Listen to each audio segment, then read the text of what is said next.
What's good? What's good? I am just waiting for a text to see what job to go to. I am a day laborer, literally like, the Mexicans you see outside of Home Depot that you don't see so much of anymore. You still see them in Washington State. ICE hasn't really targeted, the Home Depots here yet.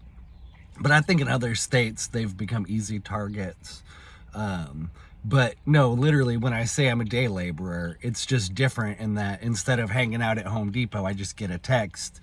And I get a little bit of communication in terms of, oh, we've got these jobs and this job and you can do this. But, it's all about timing for when I can come in and do work and contribute.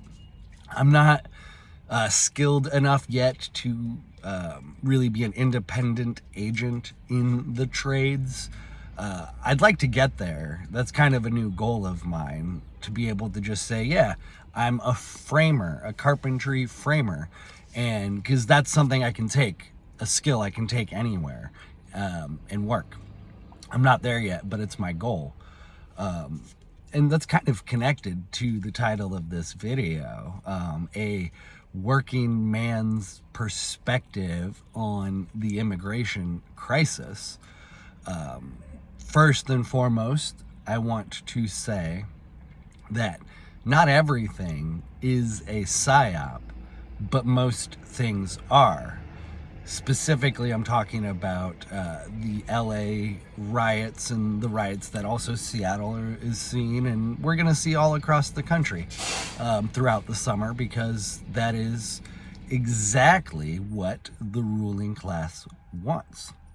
For decades, the ruling class has been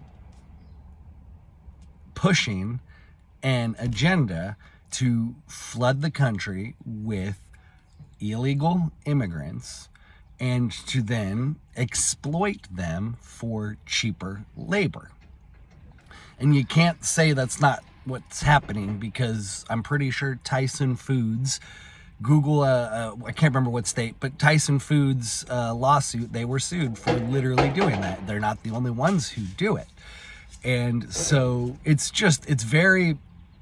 does create cognitive dissonance within someone who grew up believing America was relatively moral, relatively just, that corporations weren't soulless fucking entities. It's jarring. In addition to the fact that we have a mainstream media and a propaganda apparatus that will create terms like the Great Replacement Theory and then compare you to someone like Hitler or Mussolini, a Nazi or a fascist, and then all of a sudden, by acknowledging reality, you have become a pariah. It's one way that the psychological manipulation works, a psyop, right?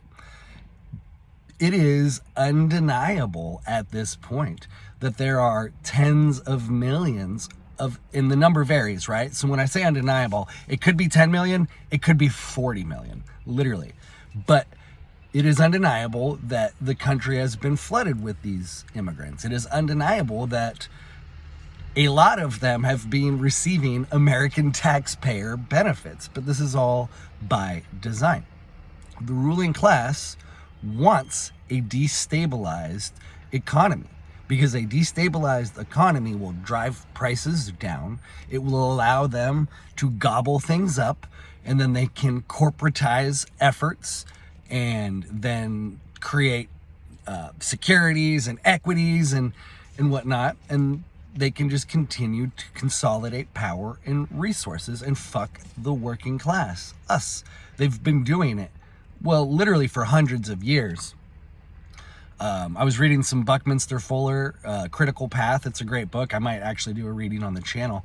But it's just a really cool way he kind of threads history together, talking about like the kings and how the kings developed their dukes. And I'm gonna read that chapter. But anyways, let me get back on subject. A working class man. So me as a working class man, I've seen and I grew up in Skagit Valley. That's where I graduated high school. That's where I got my associate's degree, was Skagit Valley Community College. It's a rural sort of area. It's a farm, little bit of farmland. And growing up, I knew that the farmers employed illegal immigrants. We just knew it. Like growing up, this was 20 years ago, it was common that the Home Depot is where you picked up cheap labor. And growing up, I didn't think too much about it because in my brain, my program, I was told go to college because getting that piece of paper will guarantee you good work. That was a lie. But anyways, so I grew up knowing that illegal immigrants were exploited and hardworking. And it's really funny because that instilled within me this notion that like, I don't want to be outworked by someone who is hungrier than me. And so a very small part of me was motivated by the fact that there were these people who were trying to outwork me, right? Not literally me, but me in a sense, right? And it was inspiring. Also, let me just say that the intrepid nature of some of these illegal immigrants, especially the ones that truly just come here to work and to send money home, that's inspiring.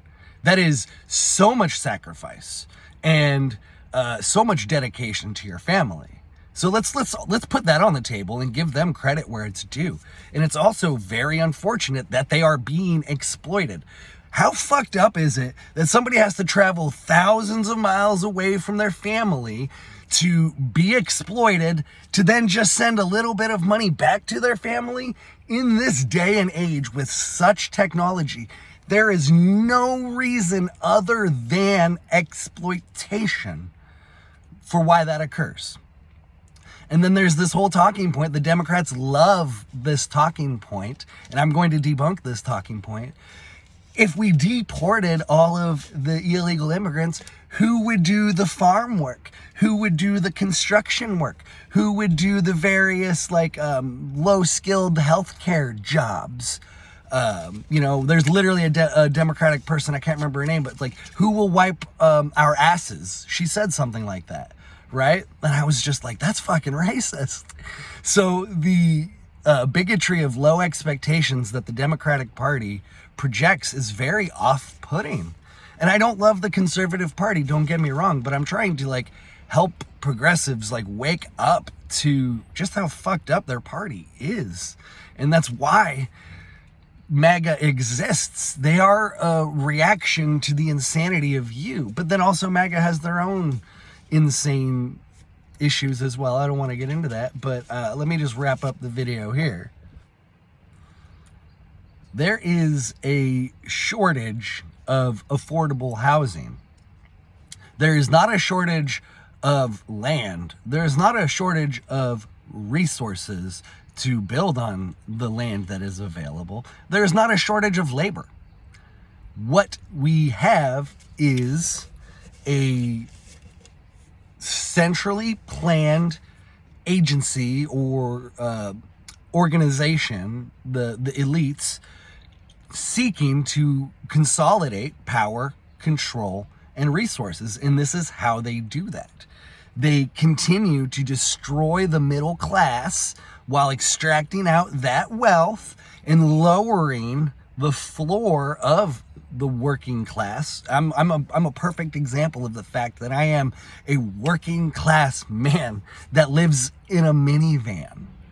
I work, I hustle, I have a master's degree, but because of the manipulation of the markets, the supply and demand equation is all fucked up because there is no shortage, like I said, of land and resources to build on, but there is a shortage of capital, which I want to do a whole nother video on, and how capital is neutral, but the way that it is controlled, capital is currency, money, current, electricity, the flow of energy.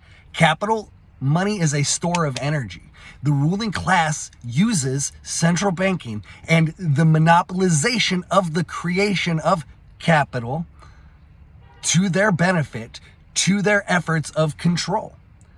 So now, if we stopped playing their games and we looked at the land that is available in America and said, okay, so some fucking random equity firm in New York that is owned by a bunch of bankers and aristocrats.